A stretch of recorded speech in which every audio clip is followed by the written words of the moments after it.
Hello and welcome to this Come to Jesus Daily Devotional. I trust you are well. Today we continue in our Summer Inspiration series and we reflect on what we can learn from the account of Jesus rebuking Peter with the words, "Get behind me, Satan." Let's read from Matthew 16:21 to 23. From that time on, Jesus began to explain to his disciples that he must go to Jerusalem and suffer many things at the hands of the elders and chief priests and teachers of the law, that he must be killed and on the third day be raised to life. Peter took him aside and began to rebuke him. "Never, Lord," he said, this shall never happen to you." Jesus turned and said to Peter, "Get behind me, Satan. You are a stumbling block to me. You do not have in mind the concerns of God, but merely human concerns."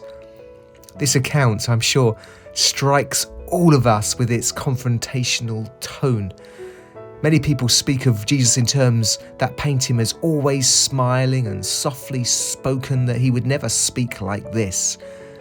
Many people have no space for anger and confrontation in their Christianity. However, as we see here, Jesus on occasion is angry and gives rebuke. Why does Jesus rebuke Peter in this way? Why does he confront him for wanting to keep his friend from suffering and death? Jesus' explanation shows the serious nature of Peter's contradiction.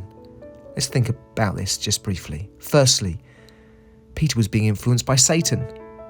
Jesus can discern the inspiration of the devil behind Peter's words. We're not sure how much the devil knew about the victory that the cross would achieve, but Satan was influencing Peter. And we can see the rebuke is actually aimed at Satan as much as at Peter. It's very interesting to notice how the demonic attack on Peter follows a moment of success for Peter just prior to this. We read earlier in Matthew 16:17 to 18, Jesus replied, "Blessed are you, Simon, son of Jonah." So that's the opposite, isn't it? "Blessed are you, Simon, son of Jonah. For this was not revealed to you by flesh and blood, but by my Father in heaven. And I tell you that you are Peter, and on this rock I will build my church, and the gates of Hades, the gates of hell, will not overcome it." This instance of praise and promise is tested as the gates of Hades, the gates of hell, do seek to overcome Jesus' work. This is an important lesson, isn't it? Satan will often give counterattack, so we must be prepared.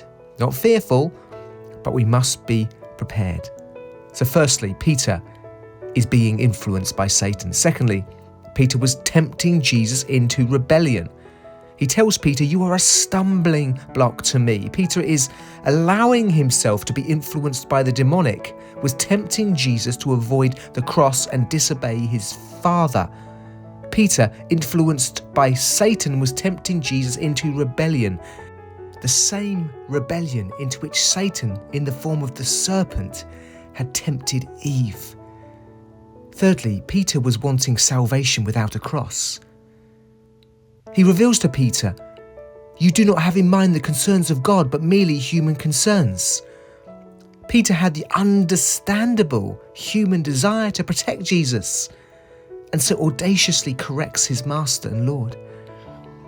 This human desire led him to dismiss Jesus' words. Jesus had said that he must go to Jerusalem, that he must suffer, that he must rise again. Peter, however, did not believe that Jesus must die for sin and then be raised. Peter allowed his human desire for his preferred circumstances to trump God's will and way of salvation, which was through suffering and death.